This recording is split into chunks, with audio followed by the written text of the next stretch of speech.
Hello student, I am Arvind Kumar, PhD Physics from Surya School Rewari. Today we will start the application of Gauss theorem of first unit electrostatics. And the first application of Gauss theorem is electric field due to infinite long straight charged wire. हमें इस application में एक electric field intensity की value calculate करनी है। किसकी वजह से?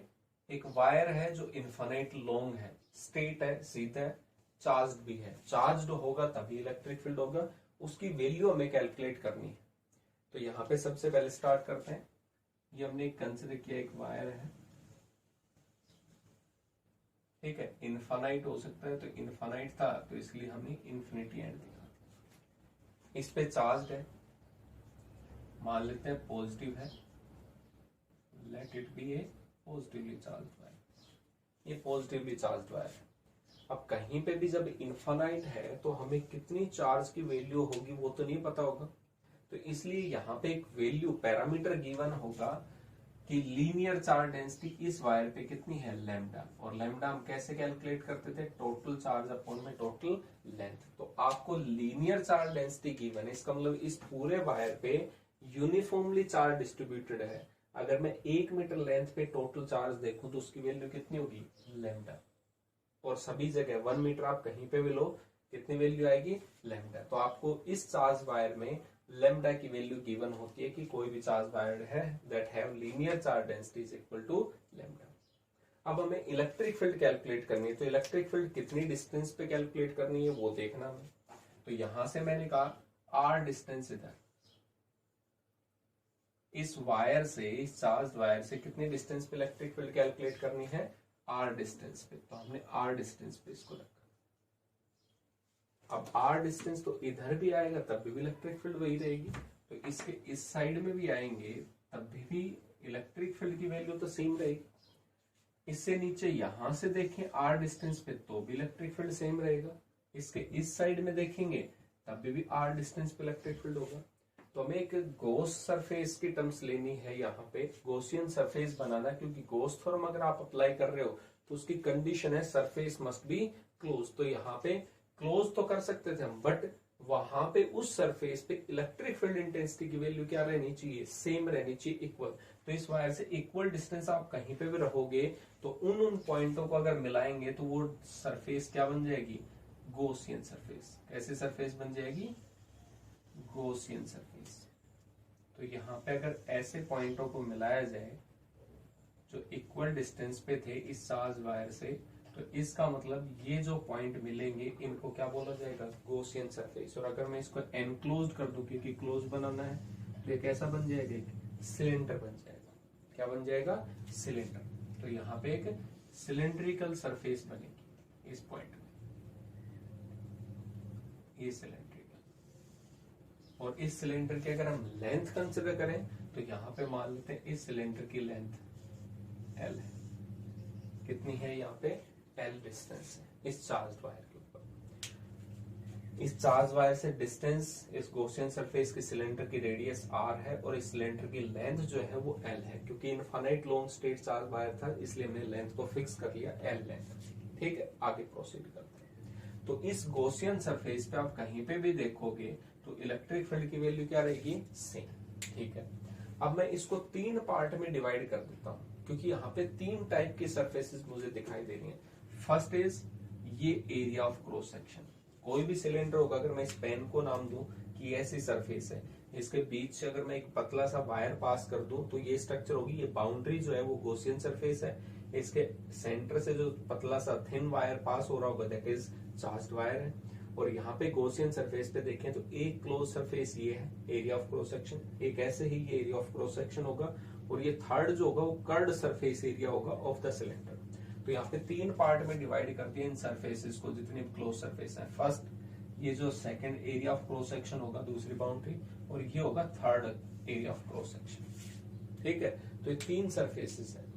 अब हमें इलेक्ट्रिक फ्लक्स यानी गॉस थ्योरम का यूज करना है, तो मैं इस टोटल सिलेंडर के थ्रू इलेक्ट्रिक फ्लक्स पास कर सकता हूं। तो टोटल तो कैसे कैलकुलेट करेंगे, 3 सरफेसेस है, फर्स्ट सरफेस के थ्रू फ्लक्स कितना है, सेकंड के थ्रू कितना है, थर्ड के थ्रू कितना है। पॉजिटिव होगा तो पॉजिटिव, नेगेटिव होगा तो नेगेटिव। इसलिए मैंने कहा total electric flux through these close surface is equal to φ1 plus φ2 plus φ3। ठीक है, अगर यहाँ पे हम वापस जाएं तो चार्ज वायर है। अब चार्ज वायर से इलेक्ट्रिक फील्ड की डायरेक्शन क्या होती है? पॉजिटिव है। पॉजिटिव से इलेक्ट्रिक फील्ड क्या होगा? इस डायरेक्शन में होगा। यहाँ पे इलेक्ट्रिक फील्ड ये इस डायरेक्शन में होगा। ठीक है, यहाँ पे बात करें तो इलेक्ट्रिक फील्ड की वैल्यू ये होगी, इससे जाएंगे तो इस डायरेक्शन में भी होगी, इस डायरेक्शन। चार्ज वायर से इलेक्ट्रिक फील्ड हमेशा परपेंडिकुलर थी। और सरफेस एरिया की डायरेक्शन देखें तो यहाँ पे सरफेस एरिया जो होगा, ये एरिया ऑफ क्रॉस सेक्शन जो टॉप था, तो एरिया वेक्टर क्या था? Perpendicular outward. तो आउटवर्ड होगा तो ये ऊपर की तरफ। तो यहाँ पे जो एरिया वेक्टर होगा उसकी डायरेक्शन, तो यहाँ पे इस सरफेस से अगर मैं कहूँ कि इसके थिन वायर से, तो इलेक्ट्रिक फील्ड तो इधर जा रही होगी, बाहर की तरफ आ रही होगी, इधर आ रही होगी, लेकिन इसका जो एरिया वेक्टर होगा वो परपेंडिकुलर अपवर्ड होगा। तो इसका मतलब एंगल जो बनेगा इलेक्ट्रिक फील्ड और एरिया वेक्टर के बीच में, वो कितना बनेगा? 90। सेम प्रोसेस यहाँ पे होगा। अगर एरिया वेक्टर ले रहे हैं तो परपेंडिकुलर आउटवर्ड, तो ये भी बाहर की तरफ। इलेक्ट्रिक फील्ड और इसके बीच में एंगल कितना बनेगा? 90। लेकिन यहाँ पे सरफेस एरिया देखें इसकी कर्ड सरफेस पे, तो कर्ड सरफेस एरिया पे परपेंडिकुलर आउटवर्ड, इलेक्ट्रिक फील्ड इसके सेंटर से बाहर आ रहा था, तो कहीं पे भी देखेंगे तो एंगल कितना बनेगा कर्ड सरफेस एरिया पे? 0 डिग्री। तो 3 सरफेसेस थे, 2 एरिया ऑफ क्रॉस सेक्शन जिसपे एंगल इलेक्ट्रिक फील्ड और एरिया वेक्टर के बीच में 90 है, और थर्ड था cross area curd surface area, उस पे एंगल कितना बन रहा है? 0 डिग्री। तो इसको फर्स्ट सरफेस को अगर मैं लिखूं तो इलेक्ट्रिक फील्ड की वैल्यू मान लेते हैं E, इसका कंप्लीट सरफेस एरिया अगर मैं मान लूं A, और एंगल कितना बनेगा एरिया वेक्टर और इलेक्ट्रिक फील्ड में? 90 डिग्री। तो कितना आएगा? कोस 90, क्योंकि फ्लक्स इज इक्वल टू क्या था? इलेक्ट्रिक फील्ड इनटू में सरफेस एरिया कोस 90 vector quantity. Second surface area देखें तो इलेक्ट्रिक फील्ड की वैल्यू उतनी है, इसका भी एरिया ऑफ क्रॉस सेक्शन उतना ही होगा। अगर मैंने इसको A मानना है तो इसको भी कितना कंसिडर करें?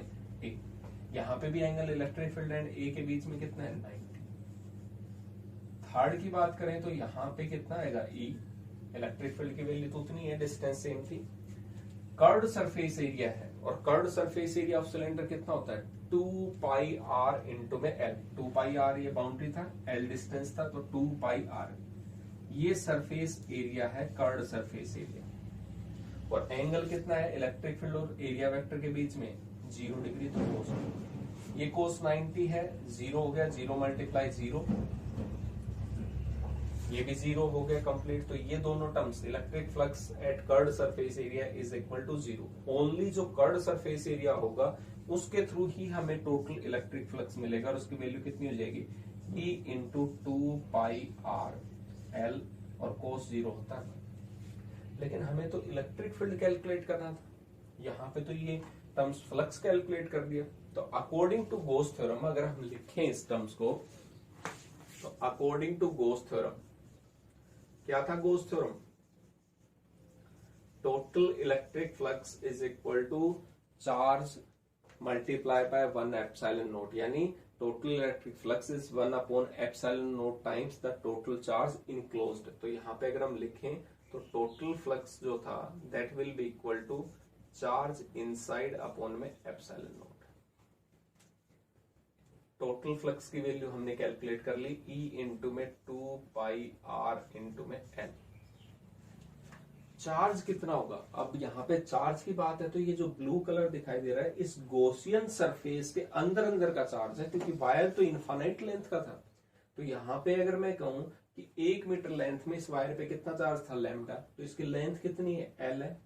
1 मीटर लेंथ पे चार्ज L है, तो L मीटर लेंथ पे कितना होगा? लैम्डा इंटू में L, जो इसके अंदर अंदर होगा, यहाँ पे सिलेंडर के अंदर अंदर का, इसलिए हमने सिलेंडर की लेंथ ली है। तो यहाँ पे इस चार्ज को जो इनसाइड में था गॉसियन सरफेस को, उसको कितना लिख सकते हैं? लैम्डा इंटू में L, और अपोन में एप्सिलॉन। L से length cancel out. Electric field की वैल्यू कितनी आ गई? लैम्डा, और ये 2 पाई आर था, 2 पाई एप्सिलॉन नोट आर था आर। अब मैं इसमें जनरली 2 से मल्टीप्लाई कर देता हूं, 2 से डिवाइड, तो हम क्या लिख सकते हैं? 2 लैम्डा अपॉन में 4 पाई एप्सिलॉन नोट इंटू में आर। क्यों लिखा मैंने? क्योंकि के जो हम पढ़ते आ रहे हैं 1/4 पाई एप्सिलॉन नोट होता, ताकि इससे कंफ्यूजन ना हो। तो तो इस 1/4πε0 को हम क्या लिख सकते हैं, 2k लैम्डा, 2 तो था ही, k को कितना लिख दिया 1/4πε0 और अपोन में r। ये इलेक्ट्रिक फील्ड की वैल्यू आ गई। क्लियर हो गया। तो इलेक्ट्रिक फील्ड है वो लीनियर चार्ज डेंसिटी पे जितना ज्यादा इसके 1 मीटर लेंथ पे चार्ज होगा उतना ही ज्यादा इलेक्ट्रिक फील्ड इंटेंसिटी की वैल्यू होगी। दूसरा, यहाँ पे इलेक्ट्रिक फील्ड हम जनरली पढ़ के आए KQ/r², लेकिन यहाँ पे कितना रिजल्ट आया है अपोन में r। तो यहाँ पे इलेक्ट्रिक फील्ड जो होगा is inversely proportional to r। अगर डिस्टेंस के रिस्पेक्ट में देखें तो इलेक्ट्रिक फील्ड की वैल्यू कम होती जाएगी, डिक्रीज होगी। यहाँ से 1 मीटर है, 2 मीटर पे जाएंगे, 3 मीटर पे होंगे इस वायर से, तो इलेक्ट्रिक फील्ड की वैल्यू डिक्रीज होती जाएगी। यहाँ पे हम डायग्राम भी ड्रॉ कर सकते हैं, ये R और ये इलेक्ट्रिक फील्ड इंटेंसिटी। तो जैसे जैसे डिस्टेंस बढ़ती जाएगी वैसे वैसे इलेक्ट्रिक फील्ड इंटेंसिटी की वैल्यू कम होती जाएगी। तो इसका ग्राफ था, अगर लैम्डा पॉजिटिव है तो लैम्डा पॉजिटिव मतलब पॉजिटिव चार्ज है तो इलेक्ट्रिक फील्ड अवे होगा, और अगर इस पे नेगेटिव चार्ज होता तो इलेक्ट्रिक फील्ड लाइंस किधर होती, towards the centre of the cylinder. Okay, I hope you all understand the first application of Gauss theorem. In next video, we will discuss the second application. That is also important. It's all applications. All application of Gauss theorem is all important, not a single one. सभी की सभी कभी ना कभी board में पूछी गई है 3 मार्क्स में। तो ये एप्लीकेशन जो है वो बहुत ध्यान से पढ़नी है। Gauss theorem की डेफिनेशन आपको अच्छे से याद करनी है, तो अच्छे से प्रिपेयर करिए। Thank you.